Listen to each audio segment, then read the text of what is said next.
I think he about to say something in this to put some hair on my chest. Let's check this out. See if this man's a man's man. The Punisher, Jon Bernthal, thinks there's a little bit of Frank Castle in everybody.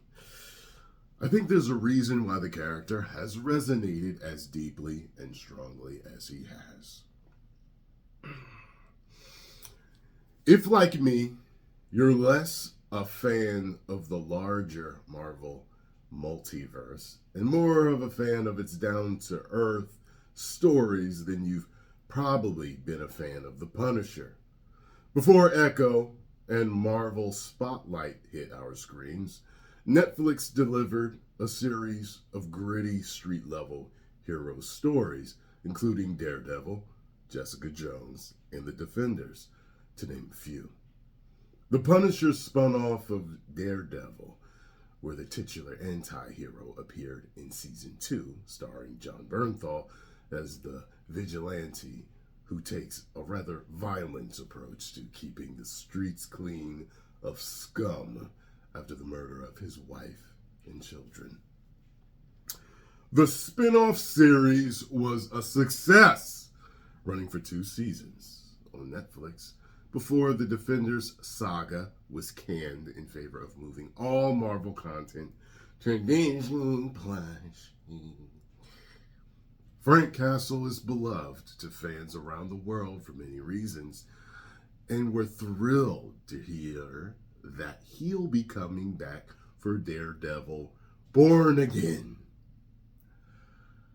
Now, all of us in the know of now know that this series could be absolute garbage. But let's continue to read.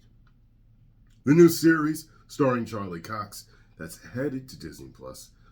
Ahead of the show's release, Bernthal spoke to Collider's Christina Radish about the potential for more stories featuring Frank and what he believes is the reason the character resonates so strongly with so many people.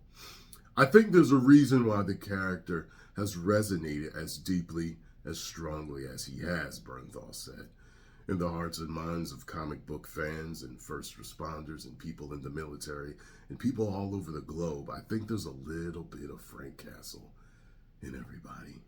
He exists very strongly inside of me, and I care about the character deeply.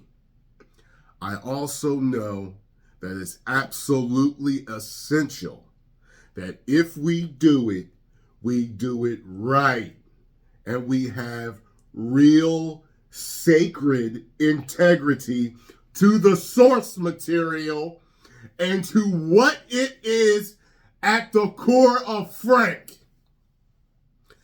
That right there is a dude that knows what's happening.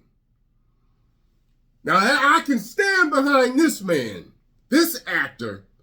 You see, this is the reason why I said that, sometimes people will do videos, they'll be talking about a series, they'll be talking about a movie, they'll be like, I can't blame the actors because... Wait a minute now.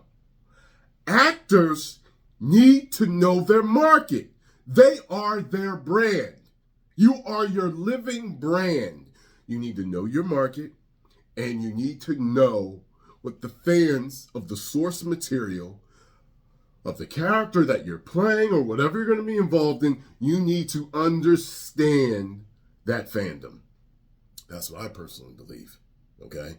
Because if you don't, you can unknowingly be miscast. And you could play a part that you're not really going to know how to play. You hear about these actors being cast. And one where it ended up working, even though he didn't know what he was doing at first, was Hugh Jackman. I remember seeing him in an interview. He was talking about, Wolverine. He was thinking it had something to do with wolves. And so he kind of studied growling and, the body language of wolves and stuff. And which, coincidentally, is interesting because a feral Wolverine has that type of body language and instincts but it worked for him. But that's not going to work for everybody. There are actors you read about, they get these roles and then they pick up a few comic books, and sometimes they get it right and sometimes they don't. But I think more than just reading up on the character and understanding the character, you need to understand the fandom and what they understand this character to be. Because when you don't, you get stuff like The Last Jedi or Captain Marvel, okay? Because in those two instances, it actually is in the hands of the director. Rian Johnson knew exactly who Luke Skywalker is. He just decided to subvert expectations. Mark Hamill knew exactly who he was. And that's why he fundamentally disagreed. Captain Marvel, I think it was a team effort. I don't know how much studying Brie did, but she had already pissed fans off with what she said. And then they were just going with this whole girl power stuff that people just weren't behind. And there were so many people around the time that it came out. You know, I don't like the movie. But people were like, yo, Tyrone, you got to understand, this is actually a great character in the comics. So either they did their research on it and just was just on the whole train that was moving at that time and decided, okay, I'll just do what they tell me to do. Or they all just knew and just disregarded it. But this right here is a man that understands. Like, I feel like Ben Affleck understood how to play Batman. When you look at Batman v Superman, regardless of whatever violence you said was in it, he was an excellent Batman and Bruce Wayne. He was excellent. Yes, they made him more violent, but he was more violent in Tim Burton's movies too. Don't say that he wasn't, and those were major hits. Same thing with Superman.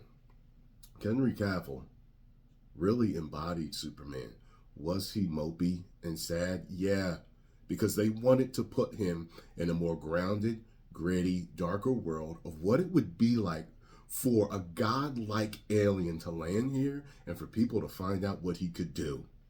And Zach's true vision was to eventually bring you the bright and shining grown Boy Scout, but he didn't get to do it.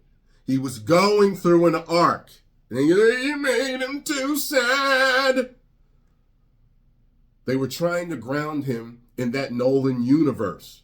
They were coming off of Nolan's Dark Knight trilogy, and they wanted to make it like that. Everybody tends to forget that, and then they blame it on Zach. But they knew what they were doing. So anyway, Henry embodied Superman. However, he was told to play a more sad, conflicted Superman that would eventually be the sunshiny, grown Boy Scout.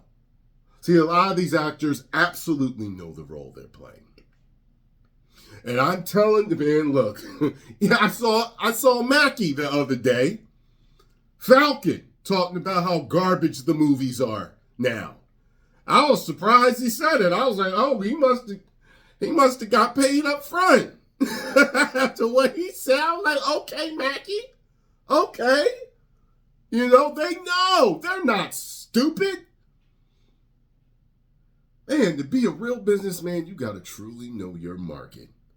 I'm telling you, if I were to ever play any character that was not new, that was an established character, I am finding out who this character is. Get me, number one, to the umpteenth comic book that you can get me of this character, and it is my job to read all day, every day, until I feel that I have an understanding of who this character is. A true fandom understanding, so that I can project something to the big screen that is going to bring in the normies, but also satisfy the sticklers. And yes, you can deviate.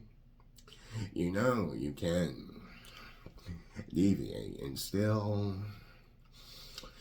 please people. You can still do it.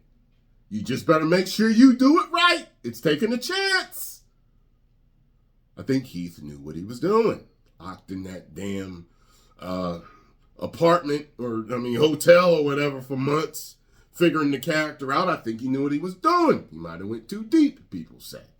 Method acting, people, it drives them insane sometimes, people say. So I even know someone who told me that they know one of Jack Nicholson's children. And she told me that Jack Nicholson warned him that type of role can mess you up. So, it is what it is. So, Bernthal, man, this dude has a hairy chest. His chest is bursting with fur.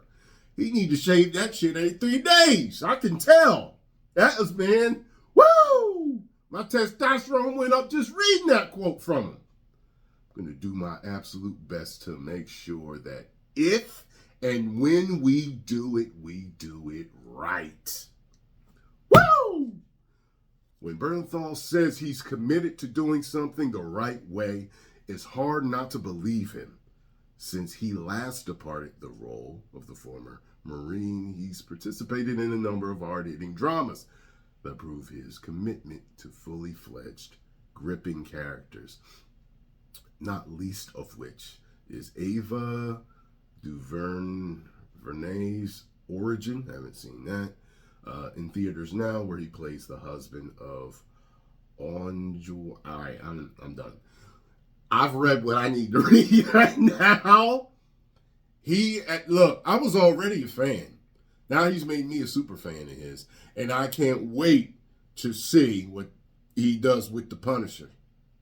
Now look, if the Punisher don't turn out to be who he was in Trip, man, then I'm going to be like, oh man, who threatened him? What happened? What? But I believe in him. I trust in him. If other actors can get it done and pull off great movies in series without dealing with the garbage that we're dealing with now, then I know he can. Tom Cruise did it. You know what I'm saying? The Beekeeper. Jason Statham just did it.